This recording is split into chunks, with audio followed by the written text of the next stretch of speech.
ka na ikay mawiwili. So mga par, matapos nga po ang pagmamaliit na sinabi ni Terence Crawford sa ating pambansang kamao Manny Pacquiao kung saan mga idol umiwas daw si Pacman sa laban sa kanya dahil alam daw ng Pinoy na matatalo ito sa bakbakan, na para sa atin mga idol, walang katotohanan ng mga sinabi ni Crawford kung saan mga boss. Napag-alaman po natin na napakomment pala si Pacman sa mga patutsada ni Crawford at imbis ipahiya ni Pacman si Crawford mga idol gamit ang kanyang power bilang unang legend kay Crawford na kung tutuusin mga idol, kayang-kaya talaga ito ni Pacman. Nagpakumbaba na lang si Boss Manny mga idol. Aniya all love daw para kay Crawford. God bless at maging safe daw ito pati ng kanyang pamilya. Maswerte talaga itong si Crawford mga idol dahil mabait na tao itong si Boss Manny. Kung mga Seth Lloyd ang binanatan nito mga idol o kahit ibang legend man lang, siguradong uulanin talaga ito ng batikos. Kaso hindi ganun si Boss Manny. Nagpapakita lang talaga ito mga idol para sa atin na pagdating sa pagiging professional athlete, wala tayo masabi kay Pacman. Ito nga din mga idol ang naging reaksyon ng mga ilang boxing fans matapos magpakumbaba ni Boss Manny. Ayon sa kanila mga idol, na sa kadami-dami daw ng sinabi ni Crawford, nagpapakita daw ito ng mababang level.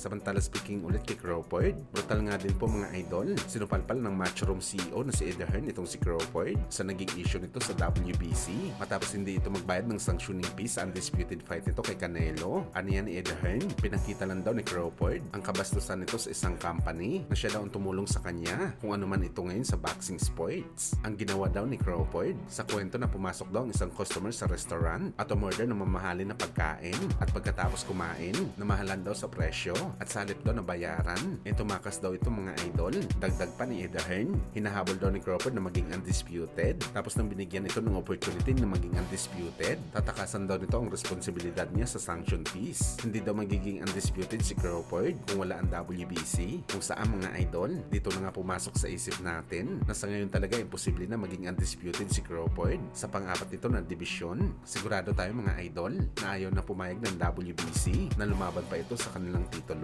At isang masakit na balita to mga idol para kay Crawford dahil sa totoo lang mga idol, kaya pa talaga ni Crawford maging undisputed sa middleweight, pero dahil sa issue nito sa WBC, mukhang magkakaproblema talaga ito na malaki mga idol.